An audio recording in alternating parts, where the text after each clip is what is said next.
o nosso culto. Bem-vindo, Isaura. Deus te abençoe. Vamos orar ao Senhor. Pai, obrigado por tua graça e bondade sobre nós. Obrigado pela tua presença, mesmo à distância, mas nós sabemos que o Senhor está presente em nosso meio, Pai. Nós te louvamos, Senhor, por esse tempo, onde vamos parar para ouvir tua palavra, para sermos edificados por ela, confortados, para sermos discipulados, para sermos exortados, para sermos, Senhor, aprumados na tua vontade. Obrigado pela tua graça, obrigado pela tua bondade em se revelar a nós, em se derramar a nós, e nos levar à tua presença, Senhor, por meio de Cristo, o nosso Senhor, o nosso Redentor, o nosso Salvador. Pedimos perdão, Pai, de nossos pecados, sendo grato por essa comunhão com o Senhor e com os irmãos, mesmo à distância. Assim que oramos agradecidos, esperando do Senhor o milagre em nossa vida, Senhor. Temos grandes expectativas nesse culto. Que o Senhor fala no nosso coração e nos quebrante, e nos traga alegria, nos traga o gozo, o conforto, que a tua palavra e a tua presença, Senhor, nos dão. Assim que oramos, gratos, em nome de Cristo. Amém.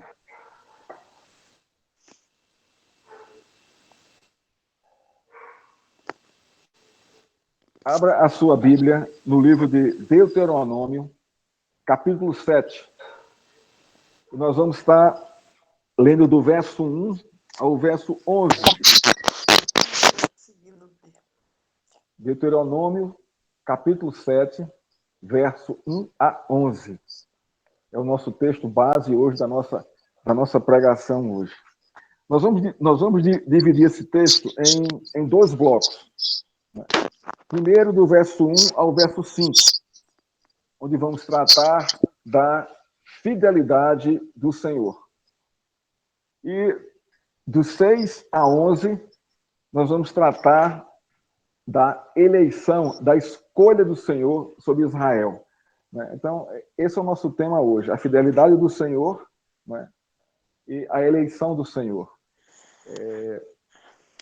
A nossa pregação vai fundamentar,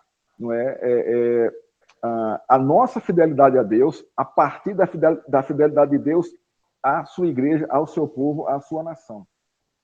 E nós vamos também fundamentar que a escolha de Deus sobre Israel é a mesma sobre nós, é o mesmo princípio, é o mesmo fundamento, que é o seu amor. Isso é um mistério. Nós não sabemos por que Deus escolheu Israel, ele não revela isso, né?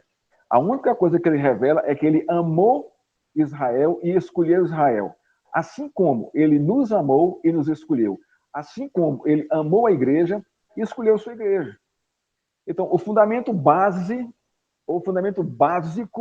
né, da escolha de Deus sobre o seu povo é o seu próprio amor. Não há mérito algum em ninguém. Não há mérito algum nem em Israel, não há mérito algum na igreja e não há mérito algum em mim e em você para que Deus veja em nós algo de diferente dos outros para que ele nos escolha. Não. Deus nivelou a todos.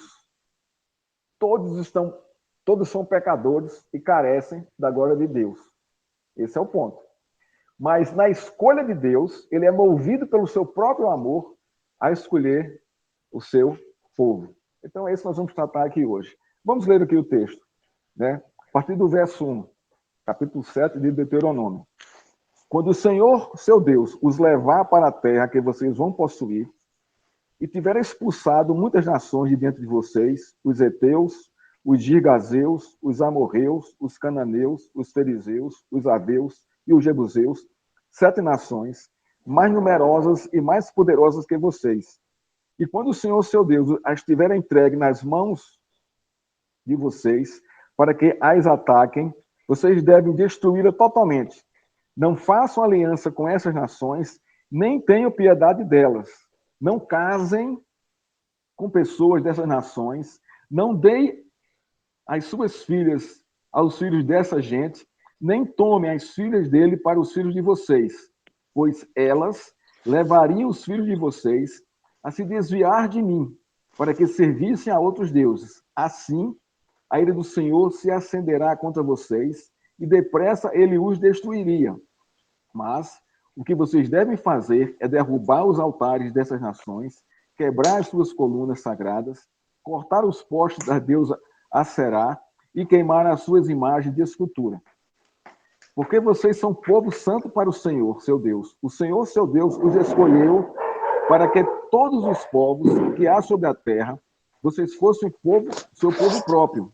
O Senhor os amou e os escolheu, não porque vocês eram mais numerosos do que outros povos, pois vocês eram o menor de todos os povos, mas porque o Senhor os amou e para cumprir o juramento que tinha feito aos pais de vocês, o Senhor os tirou com mão poderosa e o resgatou da casa da servidão, do poder de Faraó, rei do Egito.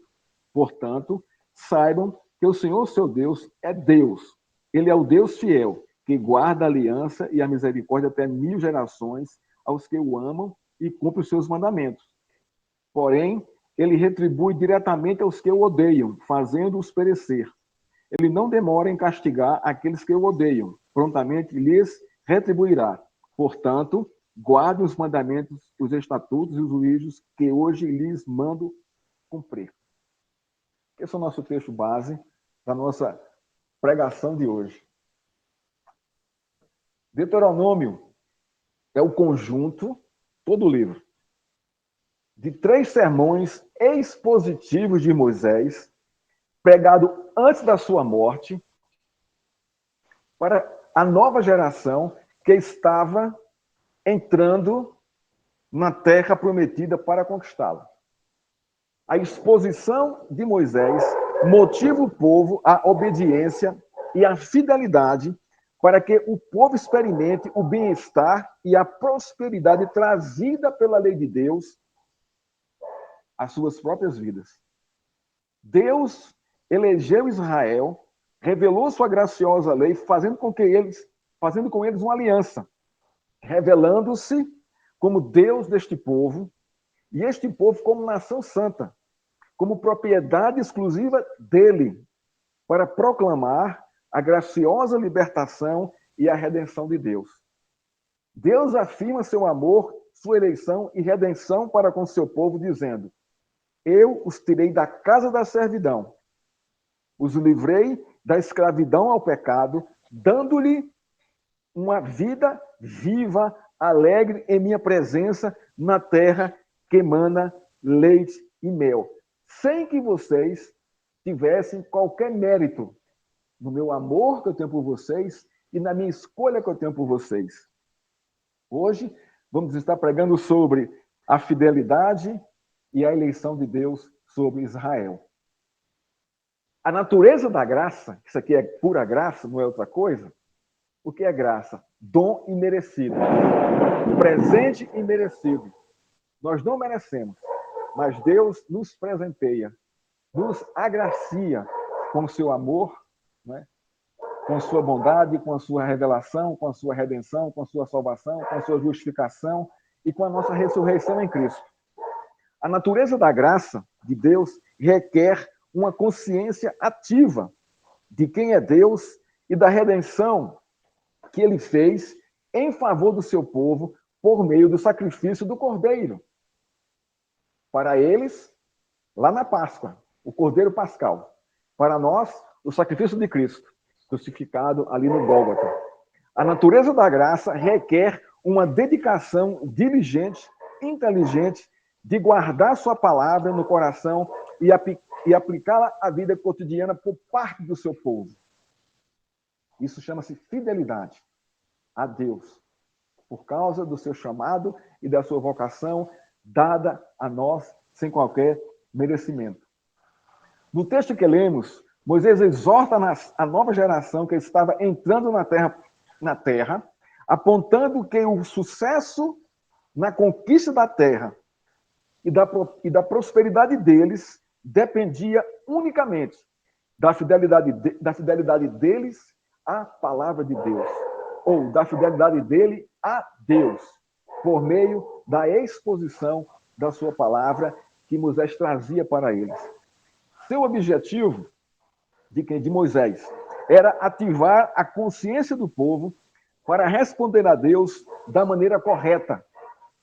Portanto, Ame o Senhor, seu Deus, de todo o seu coração, de toda a sua alma e com toda a sua força. Isso está lá em Deuteronômio, capítulo 6, verso 5. Portanto, que nesse texto aqui, de Deuteronômio 6:5, aponta para a conclusão de um discurso anterior de Moisés, que apontava para o amor de Deus dispensado a seu povo por meio da fidelidade dele para com o seu povo.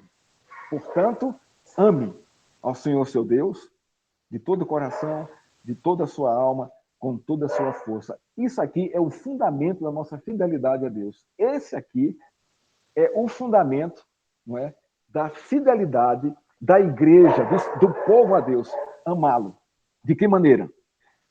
Com todo o nosso coração, com toda a nossa alma, com toda a nossa força. E Jesus Cristo acrescenta no Novo Testamento, com todo o nosso entendimento. Irmãos, nós não podemos amar a Deus sem entendê-lo. Nós não amamos o desconhecido. Nós amamos o que é conhecido. Então, para que nós amemos a Deus, primeiramente, ele tem que se revelar a nós. A partir dessa revelação, é que nós vamos começar a amá-lo. Por quê? Porque na sua revelação, nós somos quebrantados pelo seu amor, pela sua bondade, pela sua misericórdia, pela pessoa que ele é. Então, esse amar a Deus, ele requer o nosso entendimento de quem é Deus, de que nós somos, do que Deus fez por nós para estarmos em sua presença. Então, essa realidade, para o povo de Israel, era trazida, né, pela exposição de Moisés, pela pregação de Moisés. E não só isso, os sinais e as maravilhas que Deus havia feito com esse povo, tanto no Egito e durante os 40 anos de caminhada pelo deserto, era exemplo, eram sinais, não é, da manifestação de Deus ao povo. Deus se revelava a esse povo dessa maneira.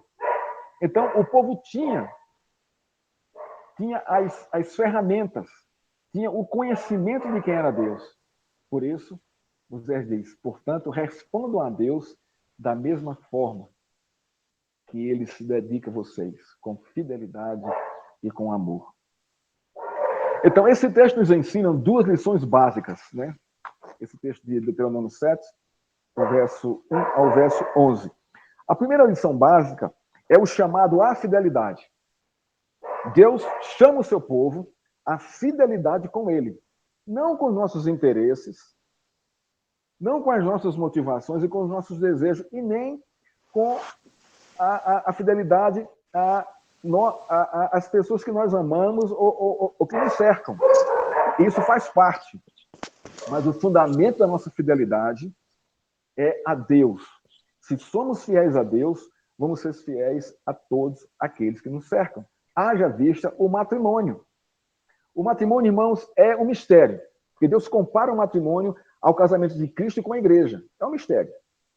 Se existe fidelidade no matrimônio, que deve existir, não é? Essa fidelidade ela está fundamentada no amor. Não é verdade isso? Quem ama é fiel. Da mesma forma, quando Deus nos chama a fidelidade com Ele, é porque Ele fez uma aliança conosco e Ele nos ama. O motivo disso é Ele mesmo. Então, os versos 1 a 5, Moisés instrui o povo como o povo deveria se conduzir na conquista da terra prometida, apontando para duas atitudes de Israel nessa conquista. Está logo aqui no começo do verso. A primeira, ele diz assim: não façam aliança com essas nações. É a primeira atitude. Então, eu vou ser fiel a Deus se na minha conduta de vida eu não fizer aliança com essas nações. Não casem com elas. Nem deem seus filhos e suas filhas a elas. Isso trará a idolatria e provocará a minha ira contra vocês. Isso acabará mal. Então, a primeira atitude aqui que Israel deveria ter ao entrar na terra prometida era essa fidelidade a não fazer aliança em hipótese alguma com essas nações. No caso aqui, no contexto aqui do texto, essas eram alianças matrimoniais. não é? Eram casamentos. Era um cidadão de Israel, não é? se interessava por uma mulher dos heteus, dos jebuseus, dos amorreus, e aí queria casar com ela. Não, não faça isso. Ou a própria família de Israel, por ter um príncipe rico lá, ele quer casar com a sua filha, você vai e cede isso. Não faça isso. Haja vista o exemplo que temos nessa escritura de Salomão. Salomão casou com diversas mulheres. E quando ele escreve Eclesiastes, você vai ver ali o sofrimento dele, de ter desobedecido a Deus e ter contraído, não é? E ter contraído para Israel inúmeros casamentos, não é? E inúmeros deuses adentraram em Israel. Então, irmãos, é um ensino básico para nós. A segunda atitude do povo ao entrar na terra é: não tenham piedade dessas nações. Parece algo assim que a gente tem até um susto, e realmente assusta isso. Mas há um fato aqui interessante que nós devemos entender o que é que Deus está dizendo com isso. O que é que Deus está dizendo quando Deus diz para o povo: não tenham piedade dessas nações, destruam tudo. Tudo. Seus postes ídolos, seus ídolos, não deixem nada. O que é que Deus estava dizendo para Israel? Olha só, estava dizendo o seguinte: estou usando vocês para trazer o meu juízo sobre essas nações por causa do pecado delas. Portanto, não quebrem meu juízo. Isso acabará mal para vocês. Então, duas condutas de fidelidade aqui. A primeira, não contrair alianças com alguém que está fora do pacto da aliança. E a segunda aqui é não permitir que as influências que venham de fora, de outras culturas, adentrem em minha vida, né, e me transformem completamente. Isso aplicado ao nosso contexto hoje. Muito claro. Moisés chama o povo à fidelidade e a se submeter à vontade de Deus em sua conduta de vida. Como eu vou identificar a minha fidelidade com Deus? Me submetendo à sua vontade. Não tem outro sinal, irmãos, para mim e para você, que nos aponta a nossa fidelidade com Deus. É a nossa submissão à sua palavra. Então, somos fiéis a Ele porque Ele primeiro foi fiel conosco. Então, devemos retribuí-lo da mesma maneira. Os versos 32 e 33 do capítulo 5 de Deuteronômio, Moisés instrui o povo dizendo, olha só que coisa interessante, isso lá no capítulo 5, a gente está aqui no capítulo 7, dizendo o seguinte: tenham cuidado de fazer como o Senhor, seu Deus, lhes ordenou. Não se desviem nem para a direita e nem para a esquerda. Andem em todo o caminho que o Senhor, seu Deus, lhes ordenou, para que vocês vivam e para que tudo lhes vá bem, e para que se prolongue seus dias na terra que irão possuir. Então, esse prelúdio aqui, né, de Moisés, aqui no capítulo 5, não é? O povo tinha consciência disso aqui. Então, ao entrar na terra, não é? Era só cumprir o que está aqui, e isso revelaria a fidelidade do povo com Deus, por causa da fidelidade de Deus com o seu povo, por meio da sua aliança com eles. O contexto do capítulo 7 é desafiador. É desafiador para Israel. O desafio não era estar nas guerras a serem travadas para expulsar o povo da terra, nem em não fazer alianças com elas, mas em ser fiel à vontade de Deus. Esse era o desafio para o povo naquele contexto. Esse foi o desafio para Adão e Eva. E esse é o desafio para mim e para você, irmão. A nossa fidelidade a Deus. O que foi que Deus disse a Adão e Eva? Olha, vocês podem comer de todo fruto aqui do jardim, menos daquele ali. Porque no dia que vocês comerem, vocês vão morrer. Para Israel, entre na terra, conquistem a terra, não façam aliança com nenhum desses povos e destruam todos eles. Porque se vocês não fizerem isso, eu vou mirar e vou destruir vocês. Você está vendo que a relação aqui é a mesma? O que é que Deus diz à igreja, a mim e a você? Sejam fiéis. Porque se vocês não forem fiéis, vocês vão sofrer o meu juízo. A mesma coisa. A mesma coisa, o mesmo princípio. Deus nos chamando e Deus provando a nossa fidelidade a Ele. Irmãos, isso é maravilhoso, isso é graça. Isso é Deus moldando a nossa vida, não é? A imagem de Cristo. Isso é Deus conduzindo a nossa vida para que, como diz aqui no texto, olha que coisa linda aqui, olha os propósitos de Deus para o povo de Israel. Tem 3 propósitos aqui. Para que vocês vivam. Vida em abundância. O que é que Jesus diz? Eu vim para que vocês tenham vida e vida em abundância. A mesma coisa que Moisés fala aqui no capítulo 5 de Deuteronômio, versos 32 e 33. A mesma coisa. Para que vocês vivam. Segundo, para que tudo lhe vá bem. Prosperidade, irmãos. Para que tudo vá bem. E terceiro, para que se prolongue os seus dias na terra que irão possuir. 3 propósitos que estão vinculados à nossa fidelidade ao Senhor Jesus Cristo. Por quê? Porque da mesma forma, Jesus repete esse discurso de Moisés para o seu povo, para a sua igreja. Como é a intenção de Jesus? Que nós tenhamos uma vida abundante nele, para que tudo vá bem na nossa vida. Bem aqui, irmãos, não é livre das privações e provações, não. É mesmo passando por elas, temos o coração descansado no Senhor, confiados nele. Quer vivamos, quer morramos, somos do Senhor. Tudo vai bem. Não importa, porque no final Deus vai nos ressuscitar. Irmãos, tudo para o crente vai dar certo. Mesmo que aparentemente pareça que está tudo dando errado, mas não é assim. Porque no final das coisas, tudo coopera para o bem daqueles que amam a Deus. Tudo vai funcionar, vai dar certo, conforme as promessas do Senhor. Então, para que tudo vá bem. E aqui o povo ia entrar e ia conquistar na terra. Então, isso faz parte do nosso contexto. Essas lutas diárias fazem parte. Mas isso não diz que tudo vai mal. São circunstanciais para que nós cresçamos na fé e na confiança em Deus. Mas no fim da história, o resumo é: tudo vai dar certo. Tudo vai ser bem para a nossa vida. E, por fim, que se prolongue os seus dias na terra. Aqui tem a ver com vida eterna. A minha e a sua. É da igreja. Você está vendo que os mesmos propósitos de Deus para o seu povo lá em Deuteronômio, né, capítulo 7, são os mesmos para nós aqui no contexto da igreja? É muito gracioso isso. Muito gracioso. Não é?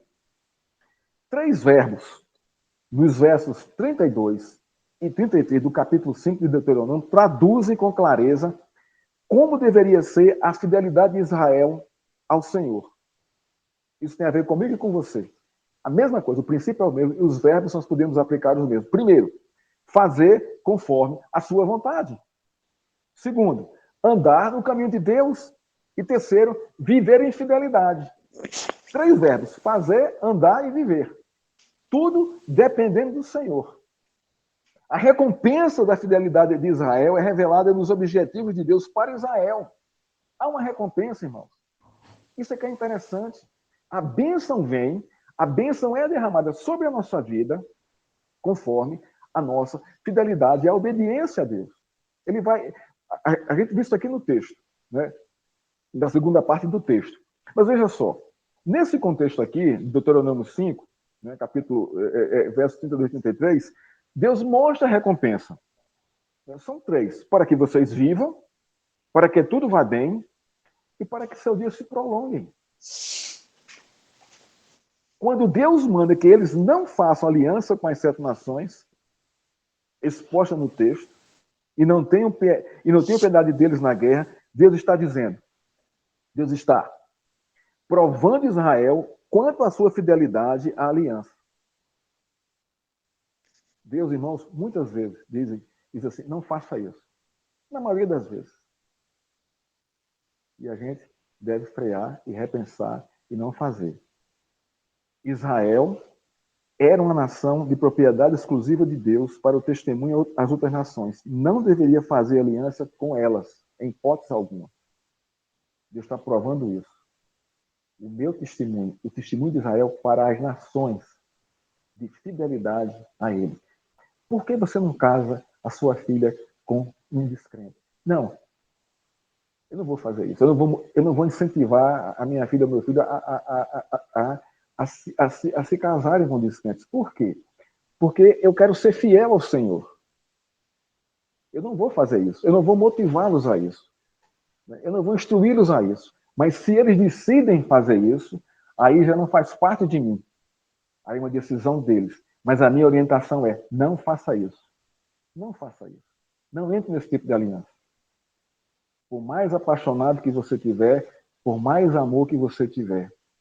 Mas, pai, eu conheço tanta gente que casou e depois se converteu. Olha, a regra não é essa. Isso são as exceções. Mas a regra é: seja fiel ao seu chamado e à sua aliança. Não faça isso. Não se envolva. Não faça isso. Então, Deus está provando Israel. E a segunda, provando Israel quanto a ser um instrumento de Deus para juízo sobre as outras nações. Irmãos, da mesma forma conosco.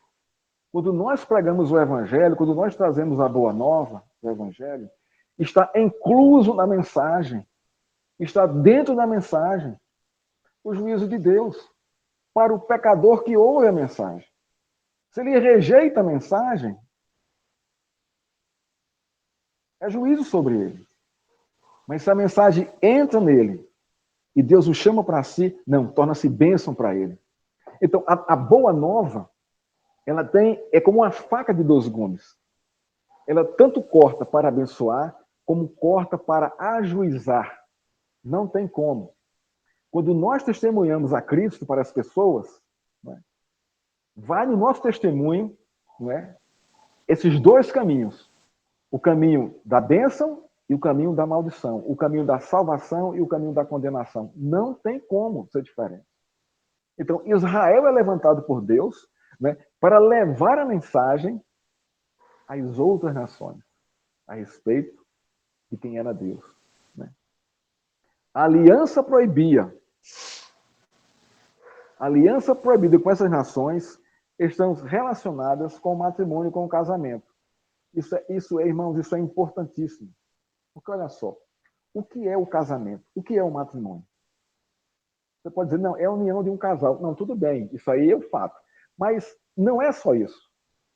O casamento, irmãos, o matrimônio é a perpetuação da sua genealogia. Não tem como ser diferente. Nós viemos, né, dos nossos antepassados. Não é? Geração após geração. Então, isso. Nós temos uma genealogia. O cara que Deus está dizendo aqui, olha, não façam isso, não se misturem. Não é isso. Por quê? Porque vocês são nação santa. A genealogia de vocês é uma genealogia santa. Não se misture para que isso seja quebrado e vocês sofram as consequências. Não casem, não se casem com as mulheres de lá. Não deem suas filhas aos homens de lá. E não tomem as mulheres de lá para os seus filhos. Não façam isso. Porque vocês vão quebrar a continuidade. A continuidade da nação santa, de propriedade exclusiva de Deus. O motivo, irmãos, para não fazer isso é revelado no verso 4 do capítulo 7. Pois elas fariam desviar os teus filhos de mim, para que servissem a outros deuses. Assim, a ira do Senhor se acenderia contra vocês, e depressa ele o destruiria. Olha só, irmãos. Sempre a mulher puxa o homem. Observe isso aqui. Isso é quase que... Não era para ser assim. Mas na nossa cultura, não é? A mulher sempre arrasta o homem. Para a sua cultura, para a sua família, para os seus costumes. O que é que Deus está fazendo aqui? Está alertando a Israel a não fazer isso. Porque, por fim, o que é que vai acontecer? Essas mulheres vão desviar vocês de mim e vocês vão adorar o Deus dela. Por isso que o casamento misto não é algo é extremamente perigoso para a igreja do Senhor. E o nosso conselho aqui, não se casem. Não se casem. Não façam isso. Não façam isso. Nós vamos ver lá na frente o que é que Paulo fala sobre isso aqui. Né? Então, essa é a preocupação de Deus. Porque vocês vão se desviar. Porque essas mulheres vão trazer os seus ídolos e vão colocar dentro de casa. Hoje, o nosso contexto, irmãos, não são aqueles ídolos daquela época, né? A deusa Aserá, como está aqui, né? Os postes ídolos, né? As imagenzinhas pequenas, né? Tal, essa coisa toda aí. Não. Mas são outros. Né? Hoje, o grande ídolo hoje da humanidade é a cultura. Né? É a cultura. Não é? São os princípios, né? São os parâmetros culturais que moldam hoje, né, as pessoas. Não é? Nós estamos vivendo hoje numa cultura completamente liberalizada demais da conta. Perdeu essa noção da moral e da ética. Isso saiu de cena. É tanto que a nossa luta, é tanto que a perseguição que há contra a igreja não é política, não é social, irmão. Não é partidária. A luta que há contra a igreja é cultural, é espiritual. Eles querem destruir a igreja a todo custo. Por quê? Porque nós testemunhamos, a moral e a ética cristã. Somos diferentes. E eles não suportam, eles querem calar para que, porque isso os acusam dos seus pecados. Deus diz, olha, não façam isso, não se misturem. Não entrem nessa com esses povos, porque isso vai acabar mal. No Êxodo, o Senhor quebrou o poder das amarras que escravizavam o seu povo no Egito. Deus os resgatou da escravidão e os trouxe para si para serem servos e adoradores de propriedade sua. Nós somos servos de propriedade de Deus. Somos comprados pelo precioso sangue de Cristo derramado na cruz. Nós não somos de nós mesmos, irmãos. Nós temos um dono. E graças a Deus que esse dono é Jesus Cristo, o nosso Senhor e Salvador, e justificador e redentor. Graças a Deus que é Ele. Não é mais o pecado, não é mais Faraó. Porque isso quebrou da nossa vida essa escravidão. Nós servimos a esses deuses. Estávamos mortos em nossos pecados. Deus lhes deu uma terra, uma identidade, uma nacionalidade.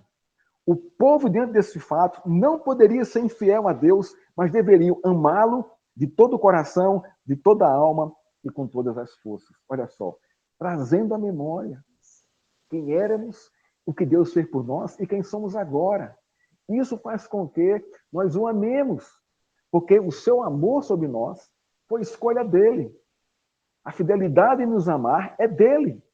E é ele que está nos ensinando a amá-lo, porque não fomos nós que amamos a Deus, irmãos, foi Deus que nos amou primeiro.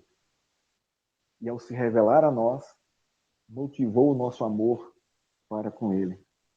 O povo deveria testemunhar a fidelidade a Deus, se submetendo à sua vontade revelada pela boca de Moisés. Que bacana, né? Como é que Deus usa, não é, esses homens para revelar a sua vontade e trazer a sua palavra. Quer saber a vontade de Deus? Leia a Escritura. Quer saber como é a fidelidade de Deus? Leia a Escritura. Quer saber como deve ser a sua fidelidade a Deus? Leia a Escritura, está tudo lá exposto, escrito, revelado. Ora ao Senhor antes de ler. Peça a ação do Espírito Santo para abrir o seu coração, abrir o seu entendimento, para você se deleitar na maravilha do Senhor e contemplar a sua graça, a sua misericórdia, a sua justiça. Em Colossenses, lá no Novo Testamento, Paulo diz à igreja, presta atenção aqui, aqui estamos no Novo Testamento, não estamos mais em Moisés, vamos fazer uma ponte para o Novo Testamento agora. E observar o que é que Paulo vai dizer à igreja dos Colossenses, capítulo 1, verso 13. Ele nos libertou, aqui Paulo se coloca junto com a igreja, ele nos libertou do poder das trevas. O que foi que Deus fez quando tirou o povo do Egito? A mesma coisa. E nos transportou para o reino do seu Filho amado. O que foi que Deus fez? Transportou Israel para a terra prometida, em quem temos a redenção e a remissão dos pecados. Aqui é Cristo. Lá era Deus fazendo isso. Aqui é Cristo, que nos libertou do poder das trevas, que nos transportou, que nos trouxe redenção e remissão dos pecados. A mesma coisa que Moisés está dizendo aqui ao povo lá que estava entrando na terra de Canaã, está dizendo aqui, Paulo está dizendo à igreja. Ele diz ainda, em 2 Coríntios 6, versos 14 e 18, não se ponham em julgo desigual com os descrentes. E faz 5 perguntas retóricas. O que é uma pergunta retórica? Nós já sabemos a resposta. A primeira, pois que sociedade pode haver entre a justiça e a iniquidade? Nenhuma. Isso aqui Paulo ministrando à igreja dos Coríntios, para que não façam aliança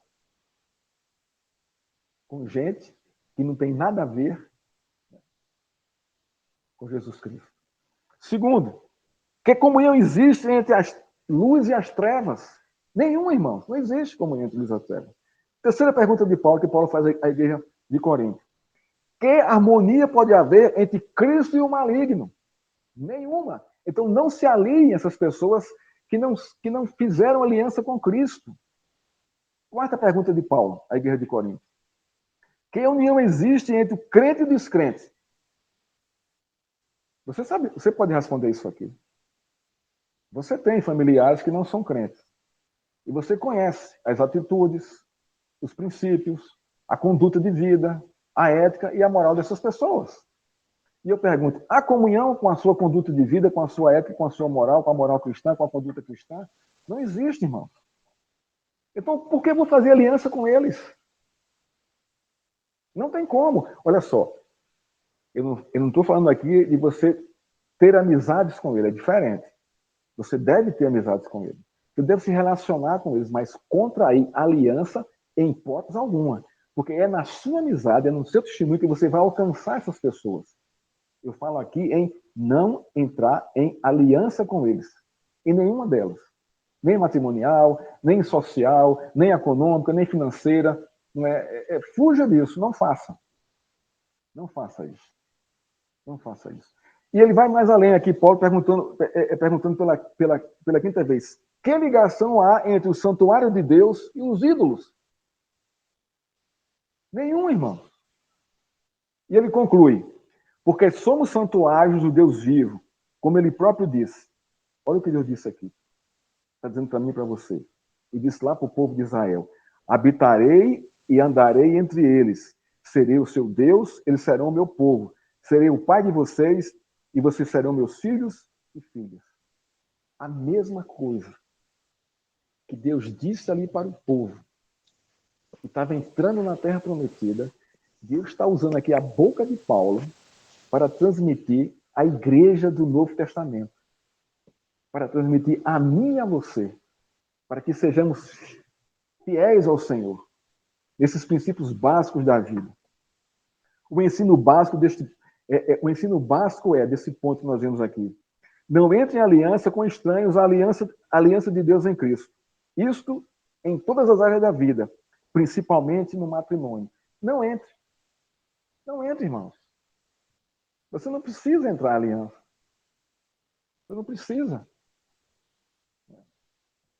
Faça aliança com o povo de Deus. Faça aliança com Cristo.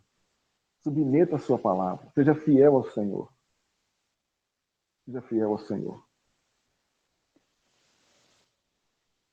Essa postura de fidelidade a Deus identifica nossa conduta de santidade e fidelidade ao Senhor.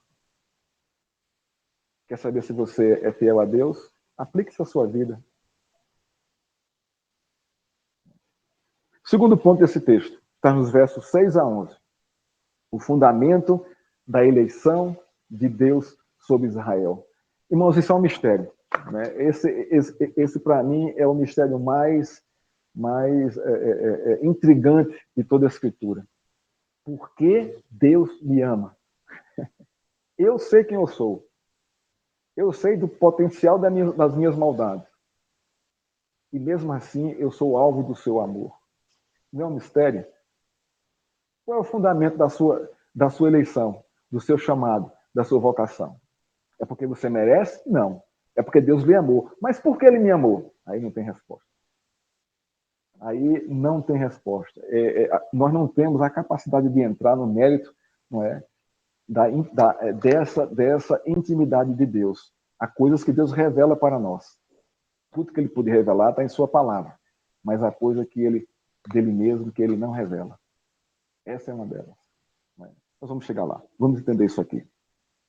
O tema central desses versos, de 6 a 11, do capítulo 7 do Deuteronômio, é a razão da eleição de Israel.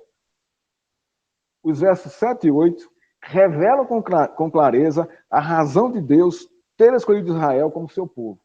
Vamos lá, versos 7 e 8, que diz o texto. O Senhor os amou e os escolheu, não porque vocês eram mais numerosos que os outros povos, pois vocês eram menor de todos os povos, mas porque o Senhor os amava. Duas vezes, Moisés repete aqui a mesma expressão, porque o Senhor os amava. Diz o verso 7, o Senhor os amou e os escolheu. Temos aqui o fundamento da eleição de Deus, o seu próprio amor. Não é outro, irmão. Não existe outro fundamento para a eleição e a escolha de Deus. É o seu amor.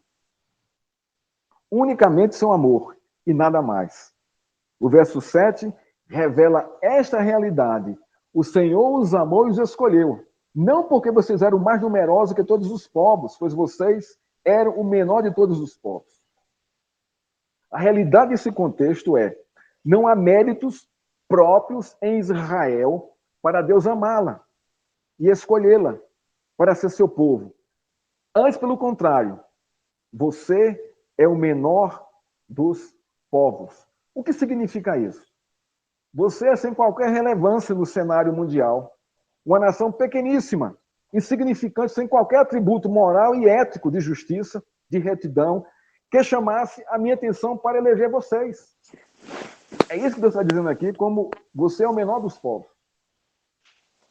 Então, irmãos, quando Deus olha para mim e para você, ele tem esse mesmo conceito. Não são nossos títulos, a nossa capacidade intelectual, o nosso volume de bens, a nossa conta bancária, a nossa beleza física, né, o nosso carisma, a nossa simpatia. Isso não tem nada a ver. Isso não tem qualquer influência sobre a escolha de Deus para você e para a sua vida. Não tem nada a ver. Ele não olha para isso. Não é porque nós somos pecadores. Nada em nós chama a atenção de Deus, de ninguém. Não há esse ser humano no mundo, não é, que seja capaz de chamar para si a atenção de Deus e de dizer: nossa, que bacana, eu vou salvar você porque você merece. Não existe isso. Porque todos pecaram, todos, sem exceção, e estão destituídos da glória de Deus, estão fora, expulsos da presença do Senhor. Não há em nós nada bom. Não pense isso de você mesmo. Ah, eu sou bacana. Ah, eu sou fiel. Eu sou bonzinho. Eu dou esmola. Eu faço caridade. Eu ajudo. Irmãos, isso não leva, Deus não leva nada disso em consideração. Porque o fundamento para a escolha dele não é você, não sou eu, mas é ele mesmo. É o seu amor. É a sua pessoa. A razão para Deus amar Israel está em si mesmo. Ele resolveu amá-la. Isso aponta para o fundamento básico da eleição de Deus para mim e para você, o seu próprio amor. Isso deve trazer conforto e consolo ao nosso coração, irmãos. Para nós pararmos de querermos chamar a atenção de Deus. Para nós acharmos que as nossas boas ações, isso vai atrair a sua atenção. Para nós pararmos de pensar que se eu não fizer, Deus vai me castigar, Deus vai me punir. Não é assim que funciona. Deus nos ama e nos ama agora eternamente, irmãos. Eu não estou dizendo com isso para você viver de qualquer forma, não é isso. Porque somos chamados para viver nas boas obras, a qual Deus preparou para que nós andássemos nela. Mas eu estou dizendo aqui para você o seguinte: se você não der esmola, Deus vai lhe amar do mesmo jeito. Se você não fizer caridade, Deus vai lhe amar do mesmo jeito. Se você não contribuiu com a campanha aqui e acolá, Deus vai lhe amar do mesmo jeito. Se alguém bater em sua porta e pedir esmola e você não deu, Deus vai lhe amar do mesmo jeito. Você está me entendendo? Isso, a liberdade da qual Deus trouxe para mim e para você, por essa fundamentação de que é o seu amor que faz com que ele nos escolha e nos salve. E não somos nós mesmos. Logicamente, irmãos, se Deus nos salvou, não é, e o seu Espírito habita em nós, não é, esse mesmo Espírito vai nos conduzir às boas obras. Mas, mesmo nas boas obras, elas não devem ser o fundamento principal para eu expor para as pessoas que eu amo a Deus. Não devem ser. Deve ser o próprio Deus. O próprio amor de Deus. Então, qual é o fundamento básico da eleição de Deus para a sua igreja? O seu próprio amor. A sua própria pessoa. Qual foi o fundamento básico para Deus escolher Israel, a nação menor de todos os povos, insignificante, sem qualquer atrativo algum, sem qualquer poderio, sem qualquer economia, sem nada. Uma nação que nem pátria tinha. Vocês estão vendo? Ele escolheu as coisas loucas do mundo para confundir as que são. Está lá em 1 Coríntios. As que nada são, para as confundir as que são. É o seu amor que faz isso, irmãos. Não somos nós. Nós recebemos isso do alto. É uma intervenção de Deus que vem para mudar a nossa vida completamente. E a nossa relação, a nossa comunhão com Ele. Esta verdade revela que a eleição de Deus é justa, fiel, sólida, inviolável, irresistível, imutável, porque ela é unicamente para o uso dele. Vocês estão entendendo? Vou repetir isso aqui de novo.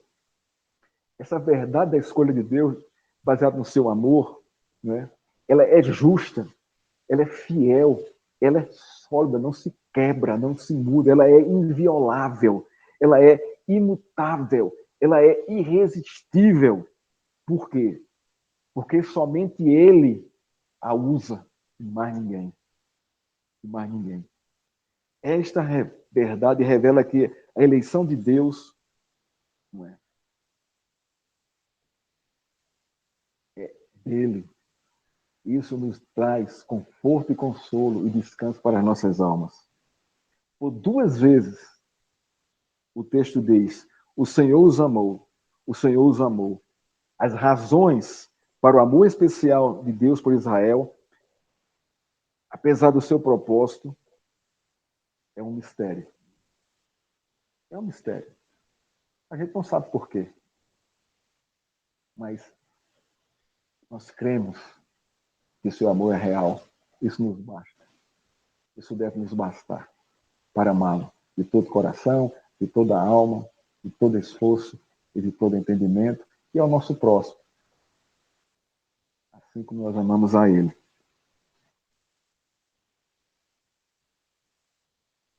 Com esse mesmo amor, Deus chamou Abraão e seus descendentes para um pacto com ele. E de Abraão, que veio de uma terra, né, idólatra, Ur dos Caldeus, Deus transforma Abraão e ali forma o seu povo. Porque Deus amou Abraão, elegeu Abraão, escolheu Abraão. O amor e a escolha de Deus foram claramente revelados e conhecidos pelo povo de Deus por meio da experiência com a bondade amorosa de Deus e a sua fidelidade na aliança, quando o povo sai do Egito, caminha pelo deserto e chega até a terra prometida. O povo de Deus, naquele contexto e também no nosso contexto, é conhecido por duas condutas de vida. A primeira, aqueles que amam a Deus e guardam seus mandamentos. Segundo, aqueles que odeiam e desobedecem seus mandamentos. Essas são as duas classes da humanidade. Aqueles que amam e obedecem a Deus e aqueles que odeiam e desobedecem. O que é que esses odeiam e desobedecem querem? Destruir totalmente aqueles que amam e obedecem a Deus. Para quê? Para que não sejam acusados dos seus pecados pelo testemunho desses que amam e obedecem a Deus.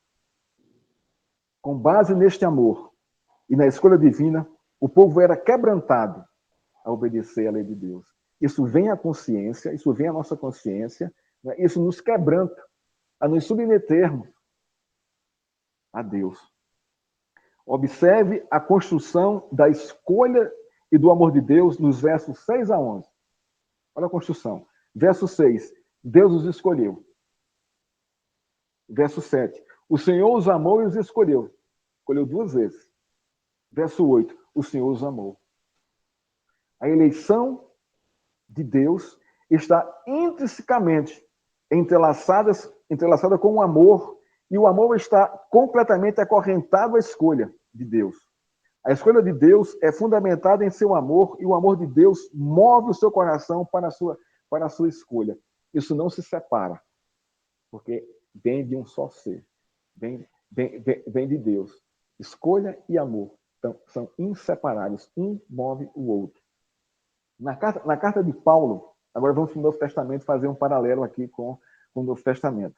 Mais uma vez aqui usando, né, as cartas de Paulo às igrejas. No caso aqui, a igreja de Éfeso. Né? Na carta de Paulo à igreja de Éfeso, no capítulo 1, ele traz o mesmo entendimento de Deuteronômio 6 a 11, no que diz respeito à escolha e o amor de Deus por seu povo. Então nós vamos ver Paulo aqui repetindo a mesma coisa de Deuteronômio 6 a 11, para fundamentar que a eleição de Deus sobre a sua igreja é o mesmo fundamento que Deus usou lá para escolher Israel. Olha só. Efésios capítulo 1, não é? Versos, deixa eu ver aqui, versos 4 e 5. Diz assim o texto: antes da fundação do mundo, Deus nos escolheu nele, para sermos santos e irrepreensíveis diante dele. Em amor, nos predestinou, nos escolheu para ele, para sermos adotados como seus filhos por meio de Jesus Cristo, segundo o propósito da sua vontade. Você está vendo aqui que Paulo está repetindo o mesmo princípio, o mesmo ensinamento lá de Moisés, no capítulo 7? Olha que coisa linda aqui, irmãos, para mim e para você. Olha só. Antes da fundação do mundo, Deus nos escolheu nele, para sermos santos e irrepreensíveis, assim como Israel.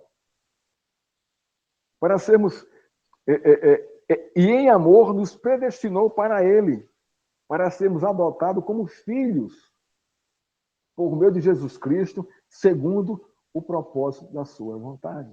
Qual o fundamento aqui disso aqui? Em amor nos predestinou para isso. Para sermos dele, para sermos seus filhos. Fundamento da nossa eleição, fundamento da sua eleição, da sua escolha, o amor de Deus. A razão da escolha continua sendo a mesma de Deuteronômio 6, de 6 a 11. O Senhor os amou, o Senhor os amou. Daí ele os escolheu. Da mesma coisa aqui em Efésios. A base da eleição da igreja, assim como do povo israelita, está fundamentada no amor de Deus e em mais nada fora dele. Isso é verdade, irmão. A base da nossa eleição, da escolha de Deus por nós, é o seu amor e mais nada fora dele. Paulo, no capítulo 2 da mesma carta, revela a profundidade prática do amor de Deus sobre a sua igreja e da sua escolha. Olha só que coisa linda aqui. Veja só que o amor e a escolha andam juntos.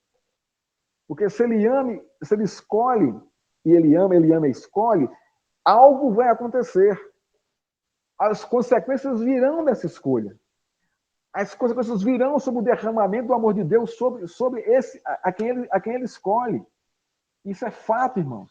Isso é notório, tanto no Velho como no Novo Testamento. Olha o que Paulo diz aqui, né? Em Efésios capítulo 2, verso 1, 3, 4 e 5. Olha só. Ele diz assim: ele lhes deu vida quando vocês estavam mortos em suas transgressões e pecados. Éramos, por natureza, filhos da ira, mas Deus, sendo rico em misericórdia, por causa do grande amor com que nos amou, e estando nós mortos em nossas transgressões, nos deu vida juntamente com Cristo, pela graça sois salvos. Graça presente e merecida. Essa graça é carregada de amor. Por que Deus faz isso, irmãos? Para mudar a realidade da nossa realidade. Para que nós o amemos, para que nós o testemunhemos, para que nós entendamos, né, quem Ele é, o que Ele está fazendo na história, através da vida dos seus servos e dos seus filhos. Né? O apóstolo Paulo revela para a igreja de Éfeso aquilo que Moisés revelou para o povo de Deus no deserto, que a misericórdia de Deus para com os pecadores nasce do seu próprio coração amoroso e de nada que alguém tenha feito para merecê-lo. O apóstolo Pedro, em sua primeira carta, traz o mesmo entendimento que houve em Moisés e Paulo a respeito da escolha amorosa de Deus, baseada unicamente em seu próprio amor. Moisés, Paulo e Pedro. Mesma coisa. Olha o que Pedro diz aqui. 1 Pedro 2,9. Vocês, porém, são raça eleita, sacerdócio real, nação santa, povo de propriedade exclusiva de Deus, a fim de proclamar as virtudes daquele que o chamou das trevas para a sua maravilhosa luz. Chamado. Qual é a base? O amor. Qual é o propósito? Proclamar as virtudes daquele que o chamou das trevas para a sua luz. Qual era o propósito de Israel, né, naquele contexto? Ser testemunhar a grandeza de Deus. A mesma coisa, irmãos. Os princípios são os mesmos. Os propósitos são os mesmos. O que muda é o cenário. Lá no Velho Testamento, aqui no Novo Testamento, primeiro século em Paulo, e aqui em nós, no século 21. O Deus é o mesmo, o princípio é o mesmo, a ação é a mesma, o amor é o mesmo, né? A eleição é a mesma, a escolha é a mesma, o Cristo é o mesmo. Isso mostra a imutabilidade de Deus na história, a sua sustentação. Isso mostra a sua fidelidade, a sua aliança. Isso mostra que o seu amor ultrapassa, né, gerações e gerações e continua sendo o mesmo. E não muda. E não muda. Em Deuteronômio 7, 9 e 11, Moisés aponta o propósito da escolha do amor de Deus para com Israel. Há um propósito aqui. Qual é o propósito? Primeiro, portanto, saibam que o Senhor é seu Deus, é Deus. Ele é o Deus fiel. Então, qual é o propósito aqui? Que nós saibamos que o Senhor é o nosso Deus, que Ele é Deus e que Ele é o Deus fiel. Então, Deus começa a se revelar para quê? Com que propósito? Para que, ao ter essa revelação de quem Ele é, nós testemunhemos quem Ele é aos outros. E o segundo propósito, portanto, guarde os mandamentos, os estatutos e os juízos que hoje lhes mando cumprir. Então, nós temos aqui dois propósitos aqui, né, lá em Deuteronômio, nos versos 7 e 11. O primeiro no verso 9. Saibam, tomem conhecimento, entendam, conheçam a Deus, que Ele é o Senhor de vocês. Segundo, que Ele é Deus. Porque não há como explicar o que aconteceu com o povo ali na caminhada, saída do Egito, a caminhada do deserto, se Deus não tem como explicar aqueles feitos portentosos do Senhor. Ele é Deus. E segundo, Ele é o Deus fiel. Ele trouxe você até aqui, Ele vai levá-lo até a glória no final da história. E o segundo propósito, guardem. Guardar aqui, irmãos, não é como alguém guarda um documento importante no cofre e tranca, não. O guardar aqui é o conhecer e colocar em prática. Guarde os mandamentos, os estatutos e os juízos, que tudo aqui são palavras sinônimas, que hoje lhes mando para cumprir. Guardar para cumprir. Testemunhar. Para Paulo e Pedro, O propósito da eleição amorosa de Deus para com a sua igreja é a mesma revelada por Moisés para Israel. Paulo nos diz: pois somos feituras dele, criados em Cristo para as boas obras, as quais Deus de antemão preparou para que andássemos nela. Efésios 2:10. Olha aqui o propósito. Criados, recriados em Cristo para as boas obras, a qual Deus preparou, a qual as obras Deus preparou para que andássemos nela. Está lá na Escritura. Abra o Novo Testamento, leia as cartas de Paulo, leia as cartas do Novo Testamento, que você vai entender essas obras aqui, claras lá. E Pedro nos diz, Paulo agora é Pedro, vocês são geração eleita, a fim de proclamar as virtudes daquele que o chamou das trevas para a sua maravilhosa luz. Outro propósito. Moisés deixa claro que a relação com Deus implica em bênção quando há obediência e maldição quando há desobediência. Sendo assim, Moisés diz ao povo, obedeçam ao Senhor e sirvam a Ele em gratidão, não façam aliança com os outros povos, guardem e cumpram os mandamentos do Senhor e destruam essas nações, como Ele mandou fazer.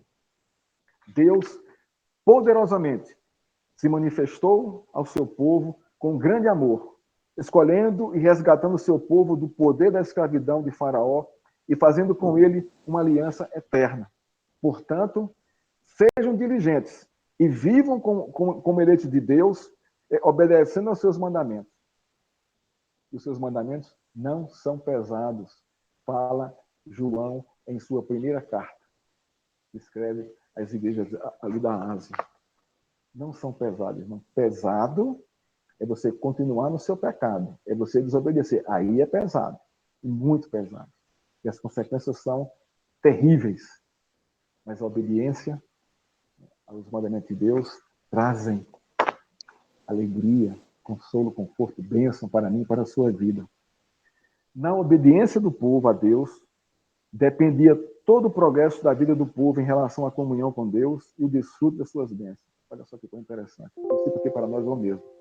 Na obediência a Deus depende todo o progresso da nossa vida, a nossa comunhão com Ele e o desfrute das suas bênçãos. Tudo é derramado a partir desse princípio. Assim como Deus nos amou, irmãos, devemos obedecer em amor. E só há 2 mandamentos dados por Deus no Novo Testamento. Ame o Senhor de todo o seu coração, toda a sua alma, todo o seu entendimento, todo o seu esforço. E ame o seu próximo como a si mesmo. Você cumpre aqui a lei e os profetas. Está vendo que não são pesados os mandamentos de Deus? Se você ama a Deus, irmãos, esse é o segredo de todas as coisas. Amar o Senhor. Na pessoa de Jesus Cristo. Olha para Cristo. Olha para Cristo, irmãos. Não tem exemplo maior do que o amor dele pela igreja do Senhor, do que a sua crucificação. Cristo estava ali, irmãos, tomando o meu e o seu lugar. Aquela cruz era para mim e para você. Nós éramos os condenados, os ajuizados por Deus. O salário do pecado é a morte. E Cristo, irmãos, ele toma ali o nosso lugar para nos trazer a salvação, a justificação e a redenção de Deus. O preço que ele pagou por mim, pela sua vida, foi muito alto, não foi preço de sangue, de sacrifício, não foi de ouro, de prata, isso não pagava o nosso resgate. Ali ele mostra, ali ele demonstra, ali Deus mostra a ação do seu verdadeiro amor. Não tem amor maior do que aquele. Não existe. Não vai existir na história. Alguém que ama esse ponto. Não existe, irmão. Só o amor de Deus. Jesus diz a mesma coisa para a sua igreja eleita, com relação à fidelidade, com relação ao discernimento da escolha, da eleição e com relação à obediência e amar a Deus. Ele fala em Mateus 7:24. Todo aquele, pois, que ouve as minhas palavras e as pratica, será comparado a um homem prudente que edificou sua casa sobre a rocha. Qual o desejo de Deus? Que nós edifiquemos a nossa vida na rocha que é Cristo. Essa é inquebrável. Essa é inabalável. Não importa a circunstância que você esteja vivendo, irmão, não importa. Nós estamos passando um tempo de muita dor, de muita aflição, um tempo de insegurança. Isso é real, isso é verdade. Mas olha, se a nossa vida está construída na rocha que é Cristo, tudo isso vai passar. Nós vamos estar firmes nele. Se a nossa vida está construída em Cristo, irmão, se nós morrermos nesse contexto, nós vamos ressuscitar. Nós vamos estar com Cristo na glória. Quer vivamos, quer morramos, irmãos, somos do Senhor. E esse é o nosso consolo. Deus nos chama. Deus nos cativa por seu amor a sermos fiéis a Ele e a entendermos a escolha dele feita por nós, que é baseada em seu amor, foi derramado sobre nós para que nós o amemos. Como resposta a isso. Concluindo e aplicando o nosso sermão de hoje à nossa vida prática. Primeiro, escute, aprenda e aplique à sua vida cotidiana os princípios da palavra de Deus por meio da mediação de Cristo para viver bem, para viver na felicidade do desfruto da eleição amorosa de Deus. Porque esse é o desejo de Deus, irmão. Independente das circunstâncias. Eu não estou falando aqui que você vai parar de sofrer, que você vai parar de se angustiar. Não, não vai. Enquanto nós estivermos nesse contexto aqui, isso vai nos abalar, isso vai nos alcançar, mas olha, mesmo que nos alcance, nós vamos poder estar alegres nesse contexto, porque nós confiamos no Senhor Jesus Cristo, porque a nossa eleição é inabalável, é inquebrável, e foi baseada em seu amor, e ele expôs isso na cruz. Isso deve trazer consolo, conforto e segurança para a nossa vida. Portanto, irmãos, escute e aprenda a palavra do Senhor. Não deixe de ir à igreja, não deixe de vir aos cultos. Leia, medite, ore, busque o Senhor. Segundo, guarde o dia de descanso. Por quê, irmãos? Porque ele é o chamado de Deus para o seu povo, para que o seu povo escute a sua palavra, medite em sua palavra, entenda a sua graça, a salvação, a redenção, a sua vocação, a sua eleição e o ame. E o ame, e o adore. E se submeta aos seus princípios. O domingo Deus escolheu para isso. Eu não estou falando aqui que de segunda a sábado você não vai fazer isso. Vai também. Mas o domingo é em comunhão com o corpo de Cristo, com toda a igreja. Quarto, se você quer que a sua vida vá bem e seus dias se prolonguem, juntamente com os dos seus filhos, seja fiel à sua eleição em Cristo, nosso Senhor, Salvador e Redentor. Seja fiel ao Senhor. Se Ele quiser lhe levar, graças a Deus por isso. Você foi levado por Ele, não pelo outro. Não para a eternidade no inferno, mas para a eternidade em sua glória, em sua graça, em sua presença.